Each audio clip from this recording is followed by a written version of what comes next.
students, I have discussed in this chapter when people rebelled in 1857. When Bahadur Shah Jafar, he was sent to jail with his wife, and the name of his wife Begum Jeenat Mahal, and in 1862 he died there. That was the end of Mughal dynasty, and Red Fort was captured by the Britishers. Clear? अब First World War, that was you can say first kind of independence war in India. ये 1857 का जो revolt था, that was first war of independence, जो कि fail हो गई, successful नहीं हुई, because India, British rule continued in our country. And after this revolt, Britishers, they introduced so many changes, because now they could understand the problem of different parts, different nawabs, different kings, peasants, communities. So that's why they introduced many changes after 1857. तो अब हमने करना है revolt के बाद का time. After माथ means इसके consequences, यानी कि 1857 के रिवोल्ट के बाद ईस्ट इंडिया कंपनी के साथ क्या हुआ और ब्रिटिश गवर्नमेंट की पॉलिसीज क्या थी, वो हमने इसमें पढ़ी. ठीक है. आफ्टर 1857 सबसे पहले आपने बताना है that British government they passed a new act in 1858. Clear? And according to this new act, powers from East India Company was taken, and now India was directly under the control of Britain Queen. यानी कि east India company से control वापस ले लिया और India को अब directly किसके अंडर कर दिया, ब्रिटेन क्वीन के under. Clear? According to this new act, now powers were taken back from East India company and India was directly under the control of Britain queen. तो direct यानी कि east India Company को बीच में से खत्म कर दिया according to this new law. Many people they were given rewards, यानी कि 1857 के रिवोल्ट में जिन लोगों ने रूलर्स के बारे में, उनकी कॉन्स्पिरेसीज के बारे में, वो क्या प्लान कर रहे हैं, ठीक है, उन लोगों ने जो भी न्यूज ईस्ट इंडिया कंपनी या उस टाइम पीरियड में जो जितने भी मिलिट्री कमांडर्स थे उनको दी थी, जो भी ब्रिटिशर्स के लॉयल थे, they were given rewards. Local rulers, many local rulers they supported Britishers. ठीक है, उन्होंने इसलिए सपोर्ट किया था क्योंकि ब्रिटिशर्स ने उनको इंपॉर्टेंट पोस्ट और इंपॉर्टेंट एरियाज देने का प्रॉमिस किया. Many landlords, many zamindars, they also supported Britishers to gain powers and to gain more land. और ब्रिटिशर्स ने क्या किया, इनके ट्रेडिशनल राइट्स इनको दिए और लैंडलॉर्ड्स एंड जमींदार्स को पावरफुल बना दिया, जिन जमींदार्स और लैंडलॉर्ड्स ने ब्रिटिश ईस्ट इंडिया कंपनी की हेल्प की थी ड्यूरिंग 1857 रिवोल्ट. क्लियर? देन और मेजर चेंज क्या आया, गवर्नर जनरल की जो पोस्ट थी उसको चेंज कर दिया. अब उस पोस्ट का नाम जो है वो क्या रखा गया, वॉइस रॉय. यानी कि गवर्नर जनरल की पोस्ट जो है उसको रीनेम किया गया, टाइटल को खत्म कर दिया गया. अब इस टाइटल को क्या नाम दिया गया, वॉइस रॉय. यानी कि जो गवर्नर जनरल, जिनको पहले गवर्नर जनरल अपॉइंट किया जाता था, अब उस पोस्ट का नाम चेंज करके क्या कर दिया, वॉइस रॉय. ये वॉइस रॉय कौन थे, रिप्रेजेंटेटिव ऑफ क्वीन. यानी कि जो वॉइस रॉय थे ये कौन थे, क्वीन के रिप्रेजेंटेटिव. यानी कि अब जो भी ये बताएंगे ये क्वीन को सीधा डायरेक्ट बताएंगे. ठीक है, जो भी डिसाइड करेंगे कंट्री के बारे में, इंडिया के बारे में, representative of queen. Then India के लिए secretary of states were appointed, British government की तरफ से इंडिया के लिए सेक्रेटरी ऑफ स्टेट जो है उसको अपॉइंट किया गया, ठीक है, under British cabinet. British cabinet मतलब ब्रिटिश मिनिस्ट्री, जो क्वीन की मिनिस्ट्री थी, जो क्वीन के मिनिस्टर्स थे, यानी कि सीधा अब क्वीन की जो मिनिस्ट्री थी, मिनिस्ट्री ब्रिटिश कैबिनेट ने इंडिया के लिए सेक्रेटरी ऑफ स्टेट जो है उसको अपॉइंट किया, ठीक है, ताकि इंडिया की सारी एडमिनिस्ट्रेशन की न्यूज जो है वो ब्रिटिश कैबिनेट को किससे मिले, सेक्रेटरी ऑफ स्टेट्स, ठीक है। और इंडिया में एक इंडियन काउंसिल बनाई गई, ताकि इंडिया में जो भी एडमिनिस्ट्रेटिव डिसीजंस हैं उन डिसीजंस को प्रॉपर्ली लिया जाए। इनडायरेक्टली इसका मतलब क्या है कि इंडियन काउंसिल जो है, इंडियन काउंसिल किसके अंडर रखी गई, सेक्रेटरी ऑफ स्टेट, और इस सेक्रेटरी ऑफ स्टेट को कौन प्रॉपर टेक केयर करते थे, ब्रिटिश कैबिनेट, और ये ब्रिटिश कैबिनेट इनडायरेक्टली कौन कंट्रोल करती थी, ब्रिटिश क्वीन। इसका सिंपल मतलब क्या है कि ईस्ट इंडिया कंपनी को निकालकर अब इंडिया का कंट्रोल डायरेक्टली किसके हाथ में आ गया, ब्रिटेन पार्लियामेंट, ब्रिटेन की जो पार्लियामेंट है उनके अंडर आ गया, ठीक है। और इस तरह से हम ये कह सकते हैं कि काफी हद तक इंडिया में न्यू चेंजेस आए फर्स्ट वर्ल्ड जो है 1857 के रिवोल्ट के बाद, ठीक है। इसके अलावा इंडिया में क्वीन के रूल को पैरामाउंट, पैरामाउंट का मतलब क्या होता है, सुप्रीम,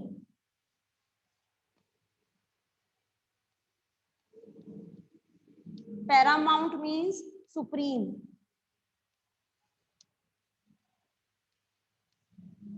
सभी पोस्ट क्वीन से नीचे और क्वीन की पोस्ट जो है वो सबसे ऊपर रखी गई, पैरामाउंट। पैरामाउंट का मतलब होता है इंडिया में सबसे टॉप जो पोजीशन है वो क्वीन की थी, और बाकी जितने भी इंडियन किंग्स या जितने भी एरियाज थे उनके जो किंग्स जिन्होंने ब्रिटिशर्स को सपोर्ट किया था उनको क्वीन के नीचे रखा गया, और इस तरह से इंडिया की डायरेक्ट जो कंट्रोल था वो किसके हाथ में था, क्वीन के हाथ में, ठीक है। Then number of Indian soldiers reduced, number of Indian soldiers reduced, क्यों, क्योंकि ब्रिटिशर्स को पता था कि सबसे ज्यादा रिवोल्ट किसमें हुआ है, आर्मी में हुआ था, मुटनी हुई और सोल्जर्स ने रिवोल्ट किया, सो दैट्स व्हाई इंडियन सोल्जर्स जो थे उनका नंबर जो है वो रिड्यूस कर दिया, और उसकी जगह यूरोपियन सोल्जर्स, ब्रिटिश सोल्जर्स, उनका नंबर बढ़ा दिया ताकि वो ब्रिटिशर्स के फेथफुल रहें। एंड 3 कम्युनिटीज, उन कम्युनिटीज को ज्यादा इसमें मतलब जो है अपॉइंट किया गया, गोरखास, सिख कम्युनिटी एंड पठान। और जिन एरियाज में मिलिट्री का रिवोल्ट हुआ था ना, जिन एरियाज में मिलिट्री का रिवोल्ट हुआ था उन एरियाज में नंबर ऑफ सोल्जर्स को रिड्यूस कर दिया, और इसकी जगह आर्मी में अलग अलग कम्युनिटी के बेसिस के ऊपर लोगों को अपॉइंट किया गया, Gorkhas regiment, Sikh regiment, Pathan regiment, और इस तरह से रिलीजन के बेसिस के ऊपर जो है वो कम्युनिटीज जो है उनको आगे अपॉइंट किया, ठीक है। एंड जमींदार और लैंडलॉर्ड्स को राइट्स दे दिए गए, उनके जो राइट्स थे, जो जमींदार और लैंडलॉर्ड्स ने ब्रिटिश गवर्नमेंट को सपोर्ट किया था ड्यूरिंग 1857, ठीक है। और इस तरह से हम ये कह सकते हैं कि काफी हद तक इंडिया जो था, या हम ये भी कह सकते हैं कि 1857 का जो रिवोल्ट था, अगर उसमें इंडियंस जो है सपोर्ट ना करते तो शायद ये रिवोल्ट जो है वो सक्सेसफुल हो सकता, पर ऐसा नहीं, because at that time lack of unity was in Indians, ठीक है। तो जब भी हम 1857 का रिवोल्ट पढ़ते हैं ना बेटा, तो रिवोल्ट जब भी हम पढ़ते हैं तो उसको अलग अलग जो है वो क्लासिफिकेशंस के अकॉर्डिंग करते हैं। कॉजेस, कॉजेस का मतलब होता है कि इसके क्या रीजन थे, फिर हम पढ़ते हैं व्हाई दिस रिवोल्ट फेल्ड, ये रिवोल्ट फेल क्यों हो गया, देन फिर हम पढ़ते हैं इसके कॉन्सिक्वेंसेस कि रिवोल्ट के बाद कंट्री में क्या क्या चेंजेस आए, क्या क्या कॉन्सिक्वेंसेस आए, ब्रिटिशर्स ने कौन कौन सी न्यू पॉलिसीज अडॉप्ट की इंडिया को रूल करने के लिए, ठीक है। So with this chapter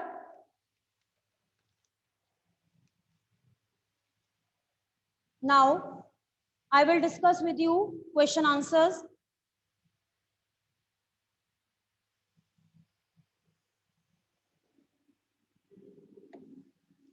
Yes. What was the demand of Rani Lakshmi Bai of Jhansi that was refused by the Britishers? What was the demand of Rani Lakshmi Bai of Jhansi that was refused by the Britishers? रानी लक्ष्मीबाई की कौन सी ऐसी demand थी जिस demand को Britishers ने refuse कर दिया था? हाँ जी बेटा, very easy, I will help you, try to get answer of this question. Yes, very good Prabal. Yes, हाँ जी बच्चे, क्या डिमांड थी? The major demand of Rani Lakshmi Bai of Jhansi that was refused by British was that his adopted son was not made the king. Yes, very good. Rani Lakshmi Bai, she demanded that Britishers should accept her adopted son as a king of Jhansi. But Britishers, they refused to give rights to adopted son. उन्होंने एक rule बना दिया कि अगर कोई भी king और queen है, अगर उनका कोई भी अडॉप्टेड सन है तो वो किंग नहीं बनेगा, और उनकी टेरिटरी उस पर्सन की डेथ के बाद, फॉर एग्जांपल झांसी की रानी की डेथ के बाद किनकी हो जाएगी? ब्रिटिशर्स की. So that's why Rani Lakshmibai, she don't want to give her Jhansi to Britishers, और इसीलिए उसकी लड़ाई जो थी वो किसके लिए थी? झांसी को प्रोटेक्ट करने की. आपने उसकी वर्डिंग सुनी होगी ना कि मैं अपनी झांसी किसी को नहीं दूंगी, तो इसका मतलब क्या है कि वो एंड टाइम तक अपनी झांसी को सपोर्ट, अपने प्रोटेक्ट करने के लिए लड़ती है. वेरी इजी आंसर, ठीक है, very good. Next is, what did the British do to protect the interest of those who converted to Christianity? लोगों को अपना रिलीजन कन्वर्ट करने के लिए, यानी कि क्रिश्चियनिटी कन्वर्ट, यानी कि अपने रिलीजन से क्रिश्चियनिटी रिलीजन में आने के लिए ब्रिटिशर्स ने एक लॉ पास किया ताकि जो लोग हैं वो क्रिश्चियंस बने. ये क्या लॉ था? रिगार्डिंग लैंड राइट्स, प्रॉपर्टी के राइट से रिलेटेड क्या एक्ट था ये? Very easy. अंजी, अनवे, यस बेटा. What did the British do to protect the interest of those who converted to Christianity? बहुत इजी है ये तो, अनवे, कि ब्रिटिशर्स. Yes, ma'am. हाँ जी, हाँ जी. They said that they would give the ancestral property to the persons who would convert their religion to Christianity. Very good. Britishers ने ये promise किया कि जो लोग क्रिश्चियन बनेंगे उनको उनके प्रॉपर्टी राइट्स मिलेंगे, एंसेस्ट्रल प्रॉपर्टी राइट्स, और अगर वो क्रिश्चियन कन्वर्ट नहीं करते हैं तो उनको अपनी फादर की जो प्रॉपर्टी है वो नहीं मिलेगी, और वो प्रॉपर्टी है जो किसकी हो जाएगी? ब्रिटिशर्स की. तो आप ये देखो कितने अनजस्ट लॉ बनाकर उस टाइम पीरियड में लोगों को रिलीजन कन्वर्ट करने के लिए कंपेल किया. Even many people they converted, लोग कन्वर्ट भी हो गए क्योंकि वो प्रॉपर्टी लेना चाहते थे by any means. So that's why they converted their religion. But this was wrong method. किसी पर्सन को ऐसे लालच देकर अपने रिलीजन में लाना, तो दैट वाज रॉन्ग, है ना. तो ये एक रॉन्ग मेथड था जो ब्रिटिशर्स ने किया. ठीक है. Next is, what objections did the sipahis have to new cartridges that they were asked to use? जो नई एनफील्ड राइफल, इनको क्या कहा गया था? Enfield rifles. Enfield rifles. Why these Enfield rifles were opposed by the Indian sepoys, both Hindu and Muslims? What objections? क्या लगाए थे उन्होंने objections? इन Enfield rifles में जो cartridges यूज की जाती थी, क्या objections लगाए थे? Yes, अवनी, हाँ जी. Yes, very easy. You know, this was the immediate cause of 1857 revolt. ये जो cause था, ये सिपाही मुटनी जो रिवोल्ट में कन्वर्ट हुई थी उसका immediate cause माना गया है ये. Avani, keep your mic on. Ma'am, the new cartridges were greased by the fat of cows and pigs, and this was against the religious beliefs of Hindus and Muslims, as Hindus worshipped cow as their goddess and Muslims thought pigs as inferior animals. They had to open with mouth. When they have to use these cartridges in the rifles to load, they had to open with mouth. So that's why they believe that it is against their religious sentiments. So that's why they objected to use these cartridges. And you know, this was the main cause of immediate cause of 1857 revolt. Clear? Wait for one. Okay.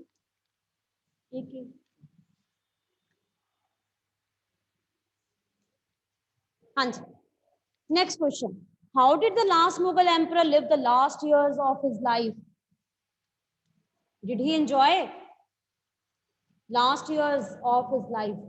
How did last Mughal emperor, पहले तो बताना कि who was the last Mughal emperor and how he lived the last years of his life. क्या हुआ था उनके साथ? Britishers ने क्या किया उनके साथ? Yes. हाँ जी, अनमोल.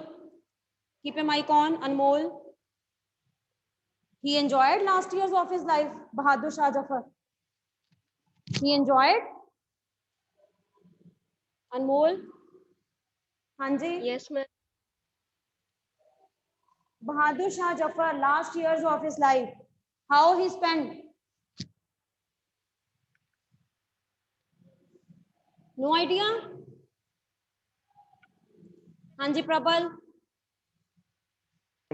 Ma'am, the last Mughal ruler was Bahadur Shah Zafar, and Delhi was recaptured from the rebel forces in September 1857. The last Mughal ruler, Bahadur Shah Zafar, was tried in the court and sentenced to life imprisonment.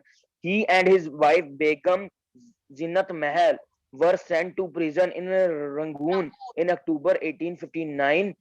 Bahadur Shah Zafar died in Rangoon jail in November 1889. So by this we know that he did not enjoy his life, last 5 years of his life. Yes, he you can say spent pathetic life, pitiful life. No, so it was, yes, right, Prabal, very good. Next question. What could be the reasons for the confidence of the British rules about their position in India before May 1857? क्यों east India Company को लगता था कि उनका rule 1857 में जो मर्जी हो जाए खत्म नहीं होगा? Why, Jayavant? हाँ जी. Why they were very confident about their powers? हाँ जी. Yes, ma'am. Reasons for the confidence of British rulers about their position in India May 1857 was that, point number 1, the traditional rulers failed to develop independent leadership. Point number 2, they also failed. Wait, traditional rulers आपने कहा failed to develop independent leadership. इसका मतलब होता है lack of leadership among the Indian rulers. Britishers ने divide and rule की policy जो थी वो इंडिया में इतनी ज्यादा जो है वो स्प्रेड कर दी थी कि इंडियन रूलर्स कभी भी यूनाइटेड लेवल के ऊपर एक दूसरे को सपोर्ट नहीं कर पाए. और 1857 का रिवोल्ट भी सिर्फ कुछ एरियाज में स्प्रेड हुआ, साउथ में या नॉर्थ इंडिया में ये स्प्रेड नहीं हुआ. तो जिसके कारण ये कह सकते हैं कि जो ट्रेडिशनल रूलर्स थे वो कुछ अपने एरियाज में डेवलप इतना नहीं कर पाए जिससे कि ब्रिटिश ईस्ट इंडिया कंपनी को लगता था कि they are fully confident about their powers in India. Very good. Next point. हाँ जी. And they also failed to have independent social, economic, and political aims of their own. Point number 3, they fought among themselves and could not present a united front against the foreign rule. Number 4, a section of the people practiced inhuman social practices.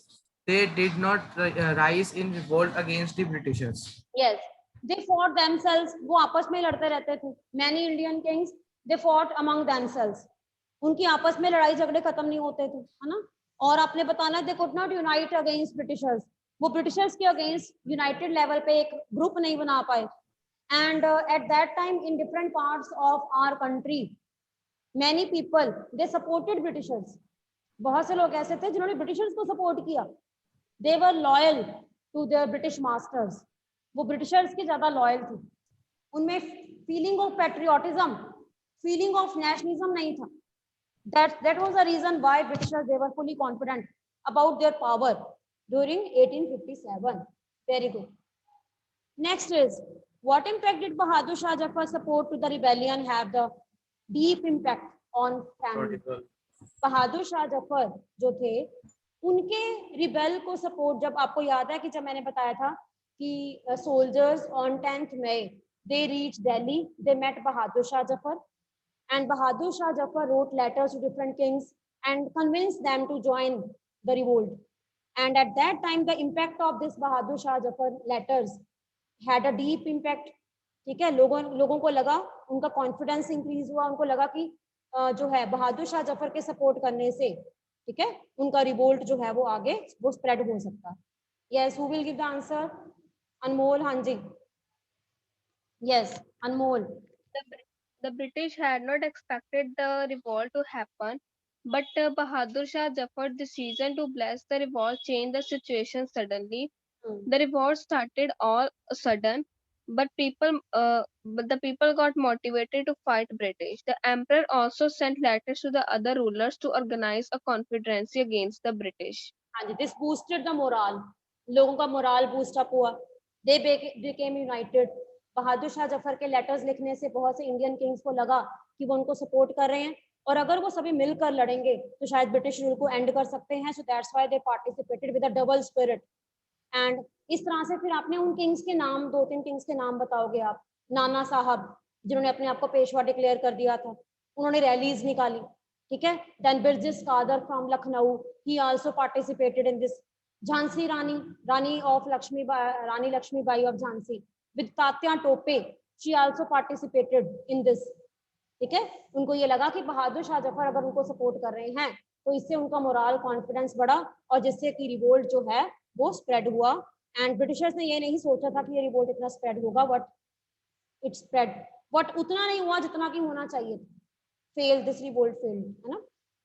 Next is, how did the British succeed in securing the submission of the rebel land owners of Awadh? Britishers ने अवध को कैसे control किया? अवध को कैसे control किया Britishers ने? हाँ जी प्रबल. Yes ma'am. Yes,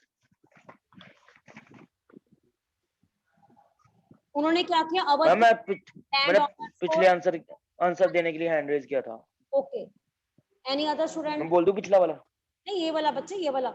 Britishers succeed in securing the submission of the rebel land owners of Awadh. Awadh में कैसे कंट्रोल किया उन्होंने? लैंड ऑनर्स को कैसे कंट्रोल किया?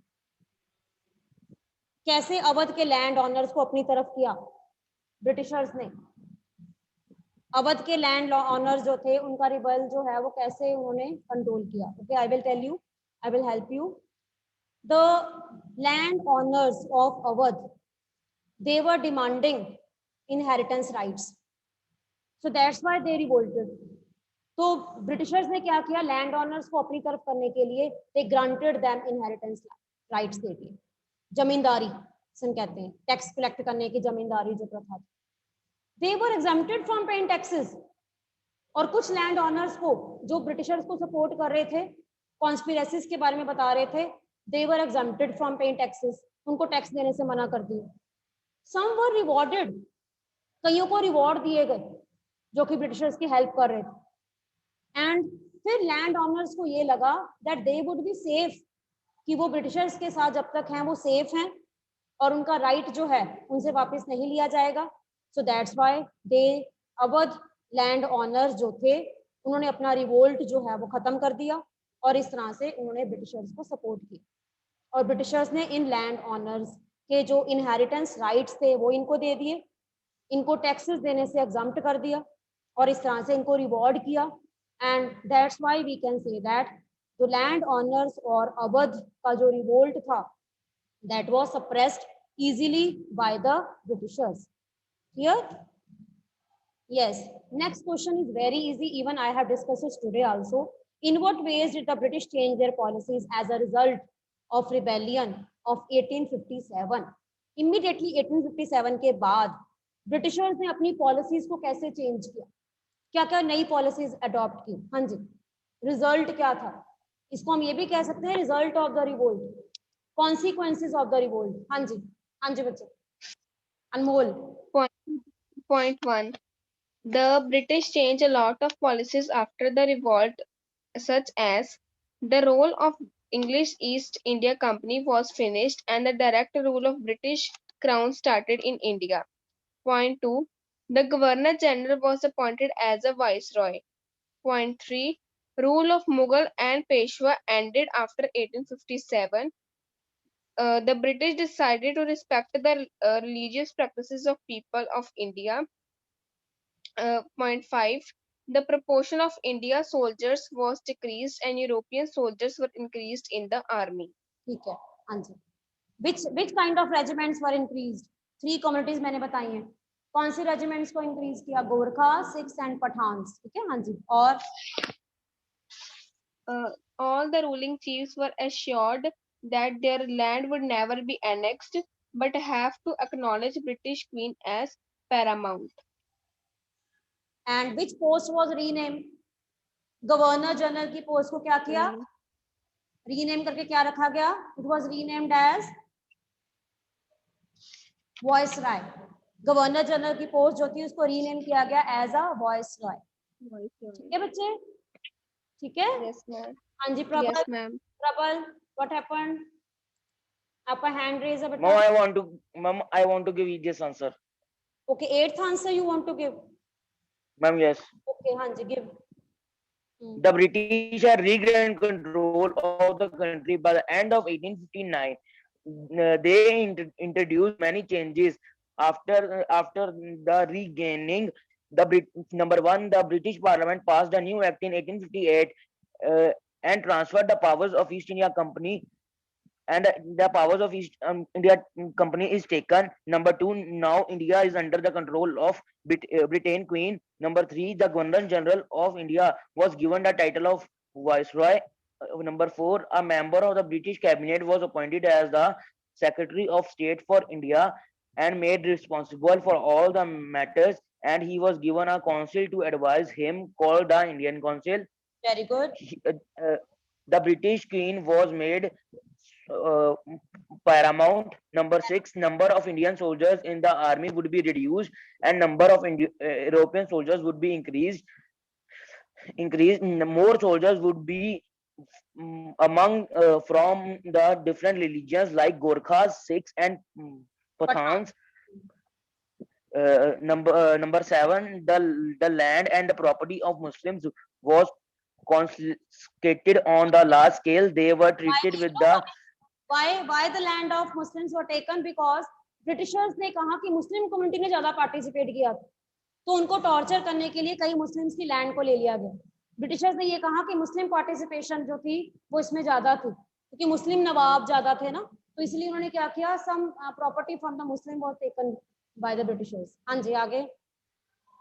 Number 8, the British decided to respect the customary religious and social practices of the people in India. Number 9, policies were made to protect landlords and zamindars and give them security of rights over their lands. Thus, a new phase of history began after 1857. हाँ जी, तो 1857 का जो revolt है ये सारे results. Very good प्रबल. ठीक है, तो हमने बच्चे इस चैप्टर में 1857 का जो रिवोल्ट किया है ना, causes should be clear to you. तो जब भी हम कॉजेस 1857 रिवोल्ट का जो कॉज है ना, इसको हम अलग अलग कैटेगरीज में डिवाइड कर सकते हैं. लाइक आप कह सकते हो रिलीजियस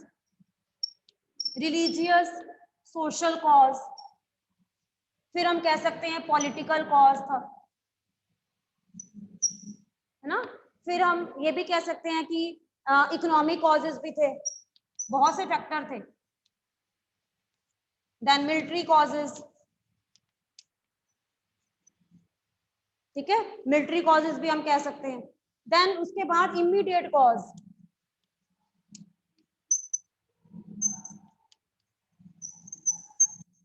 यानी कि 1857 रिवोल्ट में मैंने जो आपको ये पूरे पॉइंट्स करवाए हैं, आप इनको अलग अलग कैटेगरीज में भी लर्न कर सकते हो ना. रिलीजियस की बात करें तो सबसे पहले हमने बताना है कि ईस्ट इंडिया कंपनी ने लोगों के रिलीजन में इंटरफेयर किया था. क्रिश्चियंस बना दिया, उनको कन्वर्ट किया, उनके इनहेरिटेंस लॉज चेंज किए. सोशल सिस्टम में हमने बताना है कि हिंदू और मुस्लिम्स के बहुत से कस्टम जो थे वो चेंज कर दिए गए. सो that's why many people they started opposing Britishers because Britishers they were interfering on their religious and social matters. ठीक है, और प्रॉब्लम क्या थी? People they were facing racial discrimination on the basis of color. Indians जो थे colour के basis के ऊपर उनको उनके साथ रेशियल डिस्क्रिमिनेशन होता था. ठीक है, इंडियंस जो थे उनको उनकी रेस को इंफीरियर माना गया. तो ये मेन प्रॉब्लम थी जिसके कारण many people they supported 1857 revolt. Political की बात करें तो इसमें नवाब्स एंड किंग्स के साथ जो इनजस्टिस हुआ था वो हमने इसमें बताना. Subsidiary alliance, doctrine of lapse, Rani Lakshmibai की प्रॉब्लम, देन नाना साहब, कईयों को पेंशन नहीं दी गई. ठीक है, और कईयों की टेरिटरी सब्सिडरी अलायंस जो है उसके कारण वापस ले ली गई. तो ये थे पॉलिटिकल कॉजेस कि बहुत से नवाब्स और किंग्स ने भी इसमें पार्टिसिपेट किया. देन इकोनॉमिक में आपने बताना है पीजेंट्स, ट्राइबल्स, उनकी प्रॉब्लम्स बतानी. पीजेंट्स लैंड सेटलमेंट पॉलिसीज के कारण उनको रेवेन्यू पे करना पड़ता था. ट्राइबल्स लाइक आपने अलग अलग ट्राइबल्स पढ़े हैं आपने, फॉरेस्ट एक्ट बना दिए गए. तो that's why they were also supporting 1857 revolt because peasants they had to pay high revenue to the Britishers, and if they were not able to pay revenue their land was taken back. These were the some reasons है ना. Then military reasons में हमने बताना है Indian soldiers were not given higher rank promotion, यानी कि military में जो इंडियन सोल्जर्स थे उनको हाई रैंक नहीं दिया जाता था. They were given less salaries and wages. एक ही पोस्ट पे एक यूरोपियन सोल्जर और एक इंडियन सोल्जर अगर काम करता था तो इंडियन सोल्जर की सैलरी और रैंक लो होता था as compare to European. And they were also exploited on the basis of race. उनके साथ रेशियल डिस्क्रिमिनेशन भी होता था, उनको टॉर्चर भी किया जाता था. तो this was the reason why soldiers they were not supporting East India Company policies. Then immediate cause, इस रिवोल्ट का इमीडिएट कॉज क्या बना? Enfield rifles. Enfield rifles were the immediate cause जिसमें बहुत से सोल्जर्स ने रिवोल्ट किया. They were not interested to use grease cartridges. Reason आपको पता ही है, because they had to open with mouth. Fat of cow and pig was coated on these cartridges. That was the immediate cause of this revolt. ठीक है, causes. उसके बाद why it failed, ये main हमने चैप्टर में पढ़ा summary. why it failed, ये revolt जो है वो फेल क्यों हुआ? Lack of unity.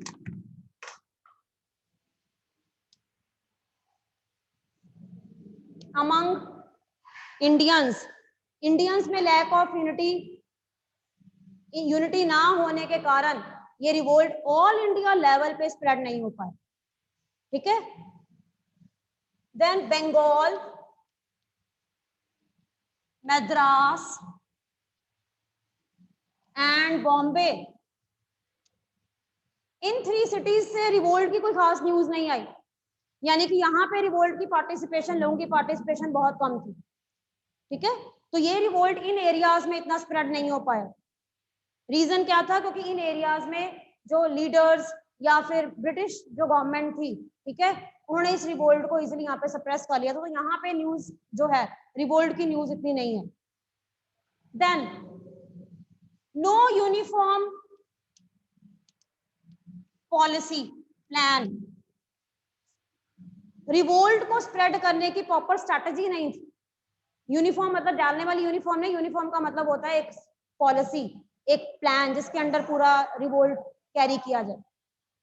तो उस टाइम पीरियड में communication, lack of communication among different leaders, उनके बीच में आपस में कम्युनिकेशन गैप बहुत ज्यादा होने के कारण एक प्रॉपर प्लान नहीं था इस रिवोल्ट का, जिसके कारण ये रिवोल्ट सक्सेसफुल नहीं हो पाया. क्लियर? देन फोर्थ हम कह सकते हैं ओल्ड वेपन्स. इंडियन सोल्जर्स के पास वेपन्स जो थे वो ओल्ड थे, but Britishers they carried cannons, modern weapons, arms and ammunitions, and support from England. British Army they supported number of soldiers. Many soldiers they came from Britain and they joined East India Company and they supported. And last में फिर आप ये बताओगे that support of local rulers to east India company. बहुत से Indian rulers जो ऐसे भी थे जिन्होंने 1857 के रिवोल्ट में पावर्स और लैंड के लिए इंडियंस को नहीं बल्कि ब्रिटिशर्स ईस्ट इंडिया कंपनी को सपोर्ट की. So this on this way we can say divide and rule policy के अंडर 1857 का जो रिवोल्ट था दैट वाज फेल्ड और not successful. Clear? It is clear to you?